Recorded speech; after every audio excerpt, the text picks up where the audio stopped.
नमस्कार, जीके संसार के एक नए वीडियो में आप सभी का स्वागत है। आज हम सब करंट अफेयर्स के अंतर्गत भारत का सबसे बड़ा रबर डैम को चर्चा करने वाले हैं।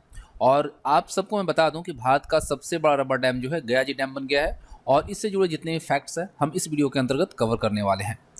फैक्ट के साथ साथ सभी फैक्ट से रिलेटेड हम MCQ भी लगाएंगे, जिससे कि सारे फैक्ट्स जो हैं वो रिवाइज हो जाएंगे। और ये आपके जो आज का टॉपिक है सभी प्रतियोगी परीक्षाओं के लिए इंपॉर्टेंट है, तो बिना स्किप के एंड देखिएगा। और जब आप इस वीडियो को देख लेते हैं उसके बाद इसका आप PDF भी डाउनलोड कर सकते हैं। टेलीग्राम चैनल का लिंक जो है नीचे डिस्क्रिप्शन बॉक्स में दिया गया है, उसके थ्रू आप उसे डाउनलोड कर पाएंगे। तो अगर आप हमारे चैनल में पहली बार आए हैं तो चैनल को सबसे पहले सब्सक्राइब कर ऑल नोटिफिकेशन ऑन कर लीजिएगा, जिससे कि सभी वीडियो की नोटिफिकेशन आप तक पहुँच सकेगी। तो चलिए बिना देर के सेशन को स्टार्ट करते हैं। तो सबसे पहले हम जानते हैं भारत का सबसे बड़ा रबर डैम जो है गया जी डैम, उसे एक नज़र में देखते हैं। तो देखिए, बिहार के गया जिले में देश के सबसे बड़े रबर डैम गया जी डैम का निर्माण हुआ है। और ये जो है आपका विष्णुपद मंदिर के निकट फल्गु नदी के सतही प्रवाह को रोकने के लिए डैम का निर्माण किया गया है। ठीक है, कहाँ पे? फल्गु नदी में बनाया गया है। और किस लिए? तो विष्णुपद मंदिर जो है जहाँ पे मोक्ष की प्राप्ति के लिए पिंडदान होता है, वहाँ पे उस नदी की सतही प्रवाह को रोकने के लिए इस डैम का निर्माण किया गया है। अगर हम इस डैम की बात करते हैं तो 3 मीटर ऊंचा है और 411 मीटर लंबा और 95 मीटर चौड़ा है। डैम में 65 मीटर लंबाई की 6 स्पैन लगे हुए हैं। स्पैन का मतलब होता है, जैसे ये डैम है तो डैम को जो जोड़े रखता है, ये कंक्रीट का बना होता है, तो इसे हम स्पैन बोलते हैं। तो इस तरह से 6 स्पैन इसमें लगे हुए हैं। इसके रबर ट्यूब में आधुनिक स्वचालित विधि से हवा भरी और निकाली जा सकती है। ये जो डैम है जो ये बना है, ये क्या है? ब्लाडर का बना हुआ है, रबर ब्लाडर का बना हुआ है। और इसमें हवा जो है आधुनिक स्वचालित विधि से भरी जा सकती है और निकाली जा सकती है जरूरत के अनुसार। मुख्यमंत्री नीतीश कुमार ने 22 सितंबर 2020 को रबर डैम का शिलान्यास किया था। ठीक है, इसकी शुरुआत कब हुई थी? 22 सितंबर 2020 को। और यह रबर डैम जो है अक्टूबर 2023 में पूरा करने का लक्ष्य रखा गया था, लेकिन मुख्यमंत्री नीतीश कुमार के निर्देश से इसे 2022 के पितृपक्ष का जो मेला है, जो लगता है हर साल, ठीक है, मोक्ष मेला जिसे भी कहा जाता है, तो ये आपका 9 सितंबर से स्टार्ट हुआ। तो इसके पहले ही इसे पूरा करने का लक्ष्य दिया गया था, जिसे पूरा कर लिया गया। और इसके बाद अगर हम बात करें कि इस डैम को बनने में कितना समय लगा है, तो 1 साल 11 महीने का समय लगा है। तकरीबन 2 साल इसे बनने में लगा है। डैम का उद्घाटन जो है बिहार के वर्तमान मुख्यमंत्री नीतीश कुमार के द्वारा किया गया 8 सितंबर 2022 को। डैम को बनाने में लगभग 312 करोड़ की लागत आई है। कितना? 312 करोड़। ठीक है, डैम का निर्माण जो है बिहार के जल संसाधन विभाग के द्वारा कराया गया है। इस डैम को Nagarjuna construction company limited Hyderabad के द्वारा बनाया गया है। इस डैम को बनाने में तकनीकी सेवा जो है IIT रुड़की से ली गई है। ठीक है, IIT रुड़की की सहायता से इसे बनाया गया है। और इस डैम को बनाने में जिसका उपयोग किया गया है, जो ब्लैडर है, जिससे कि सतही प्रवाह को रोका जा सकता है, इसको जो बनाया गया है, तो इसमें एथिलीन प्रोपिलीन डायन मोनोमर का यूज हुआ है। ठीक है, किसका? एथिलीन प्रोपिलीन डायन मोनोमर का इसमें प्रयोग किया गया, उपयोग किया गया है। और इस डैम के बनने से क्या होगा? अब फल्गु नदी जो है विष्णु घाट के पास कम से कम साल भर, ठीक है, 3 से 4 फीट पानी रहेगा। अभी क्या होता था कि ये सुखाड़ हो जाता था, सूखा रहता था, यहाँ पे पानी नहीं होती थी, तो जो पिंड दान करने आते थे अपने पितृ की, यानी अपने पूर्वजों की, तो उसमें क्या होता था कि बहुत दूर जाकर गड्ढा खोदना होता था, उसके बाद कुछ पानी निकल पाता था। लेकिन अब ऐसा नहीं होगा। इस डैम के बनने के बाद यहाँ पे हमेशा 3 से 4 फीट पानी रहेगा। और इस रबर डैम के साथ विष्णुपद घाट से सीताकुंड पहुँचने के लिए स्टील ब्रिज बनाया गया है। यानी ये जो अभी डैम बना है इसके ऊपर ही जितनी इसकी लंबाई है 411 मीटर, उतनी ही स्टील ब्रिज बनाया गया है, जिससे कि विष्णुपद से आप सीधा सीताकुंड जा सकते हैं और पिंडदान कर सकते हैं। इस पैदल पुल के कारण जो 3 किलोमीटर की जो दूरी थी वह अब 1.4 किलोमीटर रह गई है। और पानी की स्वच्छता बनाए रखने के लिए बाएं तट पर 752 मीटर की लंबाई में भूमिगत मनसरवा नाला का निर्माण किया गया है, जिससे कि पानी जो है स्वच्छ रहा करे। ठीक है, पानी स्वच्छ बना रहे, इसके लिए इसका निर्माण कराया गया है। चलिए उसके साथ और बात करते हैं कि भारत में अगर पहले ही रबर डैम जो बनी थी कहाँ पे बनी थी, तो आंध्र प्रदेश के पार्वतीपुरम की झंझावती नदी पर। किस नदी पे? झंझावती नदी पर देश का पहला रबर डैम 2006 में बना था, जिसकी लंबाई 60 मीटर और ऊंचाई 3.5 मीटर है। ठीक है, कहाँ पे बना था? आंध्र प्रदेश में। और किस नदी पे? झंझावती नदी पे, सबसे पहले 2006 में। और ये जो बना था सबसे पहला रबर डैम, इसका अनावरण जो है आंध्र प्रदेश के तत्कालीन मुख्यमंत्री वाई.एस. रेड्डी के द्वारा किया गया था। और देखिए यूपी उत्तर प्रदेश में भी रबर डैम का निर्माण हो रहा है। 340 मीटर इसकी लंबाई होगी, जिसमें कि 55 मीटर के 5 बैलून गेट का निर्माण होगा। और रबर बांध की जो तकनीक है चीन और साउथ कोरिया में वर्षों से उपयोग में आ रही है। ठीक है, इस तकनीक को हम सब जो अपना रहे हैं 2006 से हम लोगों ने शुरू किया, ये चीन में और साउथ कोरिया में वर्षों से उपयोग में लाया जा रहा है। गया का रबर डैम जो है कितना है? 3 मीटर ऊंचा और 411 मीटर लंबा और 95 मीटर चौड़ा है।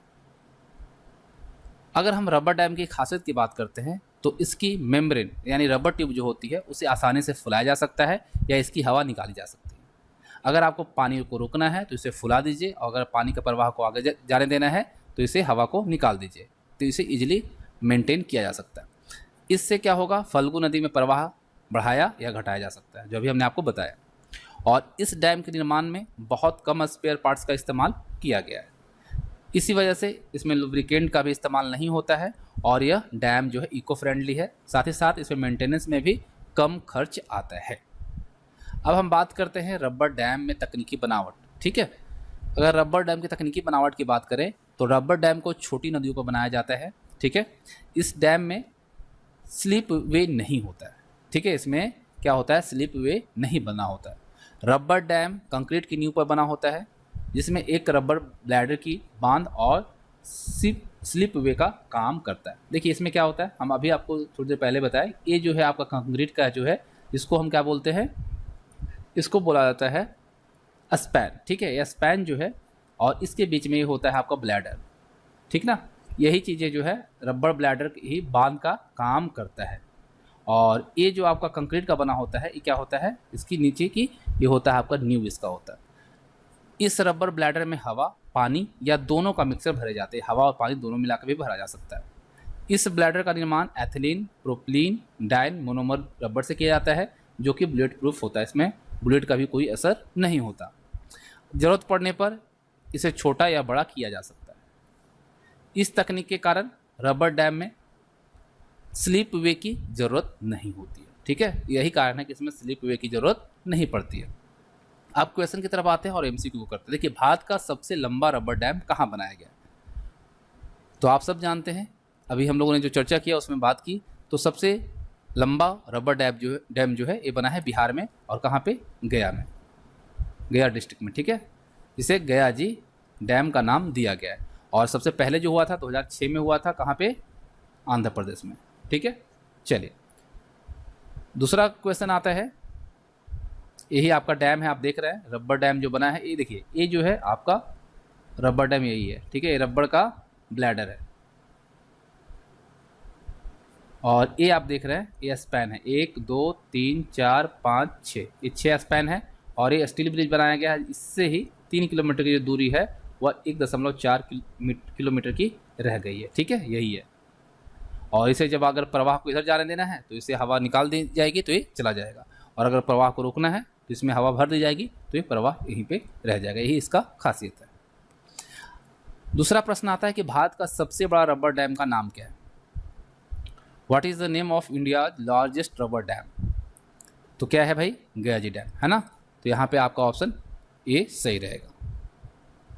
उसके बाद ये देखिए आप यहाँ पे देख रहे हैं, जब इसका उद्घाटन किया जा रहा था 8 सितंबर को, तो उस रात्रि की इसकी इमेज है जो कि आप यहाँ पर देख पा रहे हैं। उसके बाद अगला प्रश्न आता है कि गयाजी रबर डैम बनाने में कितना खर्च आया है? तो आप सबको मैंने बताया पहले ही कि इसमें जो खर्च आया है वो लगभग 312 करोड़ का आया है। यहाँ पर आप ऑप्शन बी देख रहे हैं, सही है। अगला प्रश्न करते हैं, गयाजी रबर डैम बनना कब शुरू हुआ था? तो इसका शिलान्यास जो हुआ था तत्कालीन या वर्तमान में भी वही मुख्यमंत्री बिहार के हैं नीतीश कुमार के द्वारा किया गया था 22 सितंबर 2020 को। ठीक है, और बनने में कितना लगा है? 1 ईयर 11 मंथ, तकरीबन 2 साल। ठीक है, अगला प्रश्न करते हैं, गयाजी रबर डैम का उद्घाटन कब किया गया? इसका जो शिलान्यास हुआ वो हुआ कब? 20 सितंबर 2020 को। लेकिन इसका उद्घाटन कब हुआ? तो ये उद्घाटन हुआ है 8 सितंबर 2022 को। ठीक है, चलिए अगला प्रश्न आता है, गया जी रबर डैम को किस कंपनी ने बनाया है? तो इसको बनाया है नागार्जुन कंस्ट्रक्शन कंपनी लिमिटेड ने। किसने बनाया है? नागार्जुन कंस्ट्रक्शन कंपनी लिमिटेड ने। और ये कहाँ की कंपनी? हैदराबाद बेस्ड कंपनी है, इसने बनाया है। ठीक है, एनसीसी लिमिटेड। गया जी रबर डैम की लंबाई कितनी है? भारत की सबसे लंबी डैम है, रबर डैम है। तो इसकी जो अगर हम देखें लंबाई तो कितनी है? 411 मीटर। ठीक है, कितनी है? 411 मीटर। ऑप्शन यहाँ पर डी करेक्ट रहेगा। ठीक है, अगला प्रश्न आता है, गया जी रबर डैम बनाने में किससे तकनीकी सेवा ली गई? तो ये लिया गया है आईआईटी रुड़की से। और मुख्यमंत्री के सुझाव पे जो एनसीसी कंपनी है उसने आईआईटी रुड़की से इसकी सहायता ली थी, मार्गदर्शन लिया था। तो ऑप्शन यहाँ पे बी करेक्ट रहेगा। अगला प्रश्न है कि भारत का सबसे लंबा रबर डैम किस नदी पे बनाया गया? भारत का सबसे लंबा रबर डैम जो है गया जी डैम है ना, गया जी डैम है। तो इसे किस नदी पे बनाया गया? तो ये बनाया गया फल्गु नदी पे। किस नदी पे? फल्गु नदी पे। ठीक है, ऑप्शन सी यहाँ पर करेक्ट रहेगा। और आप ये देख पा रहे हैं जब बन रहा था उस वक्त का ये इमेज है और बन गया उसके बाद यहाँ पे आप देख रहे हैं। उसके बाद अगला प्रश्न आता है कि गया जी रबर डैम में कितने स्पैन लगे हुए हैं? स्पैन हमने आपको बताया था कि ये जो है ब्लाडर को जो बीच में रोके रहता है जिससे सपोर्ट मिलता है उसे हम स्पैन कहते हैं। तो इसमें कितनी स्पैन है? 6 है ना, हम लोगों ने चर्चा भी की थी।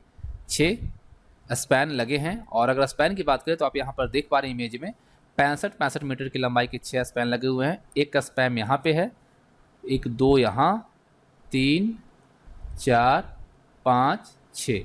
ठीक है, इसी इमेज में आप देख भी पा रहे हैं। ठीक है, 6 यहाँ पर स्पैन लगे हुए हैं और सभी स्पैन की जो लंबाई है वो कितनी है? 65 मीटर की दूरी पे लगाई गई। और ये आपका है ब्लैडर जो कि रबर डैम का काम कर रहा है, यही रबर डैम है। ठीक है, चलिए अगला प्रश्न आता है कि रबर डैम का ब्लैडर किसका बना होता है? तो इसमें जो यूज होता है एथिलीन प्रोपिलीन डायन मोनोमर का यूज होता है। तो यहाँ पे ऑप्शन ए आपका सही होगा। ठीक है, ये जो बना होता है वो किसका बना होता है? एथिलीन प्रोपिलीन डायन मोनोमर का। और यही पुल है, फिर से मैं बता रहा हूँ, यही पुल बना है स्टील ब्रिज, जिससे कि एक जो दूरी थी पहले यहाँ पे जो यहाँ से लोग जो जाते थे यहाँ पहुँचते जो थे, तो इसकी जो दूरी थी वो 3 किलोमीटर की थी। अब इससे बन जाने से क्या हो गया? अब ये दूरी 1.4 किलोमीटर की हो गई है। जो पिंडदान करने जाते हैं श्रद्धालु उनको काफ़ी आसानी हो गई है। अगला प्रश्न है कि रबर डैम पर ब्रिज बनने के बाद 3 किलोमीटर की दूरी कितनी रह गई है? तो अभी हमने आपको बताया कितनी हो गई है? 1.4 किलोमीटर। तो यहाँ पर ऑप्शन आपका डी करेक्ट रहेगा। ठीक है, ये पुल बन जाने से दूरी जो है 3 किलोमीटर अब 1.4 किलोमीटर हो गई है। तो यहाँ पे हमने उन सभी इंपॉर्टेंट फैक्ट्स के साथ साथ एमसीक्यू आपको दिया जो कि गया जी डैम यानी कि भारत का सबसे बड़ा रबर डैम जो है उससे संबंधित है। और उम्मीद करता हूँ आप सबको ये वीडियो पसंद आई होगी। तो वीडियो को लाइक और अपने दोस्तों के साथ शेयर जरूर कीजिएगा। और अगर कोई सुझाव हो तो हमें कमेंट बॉक्स में जरूर बताइएगा। Thanks for watching. जय हिंद, जय भारत।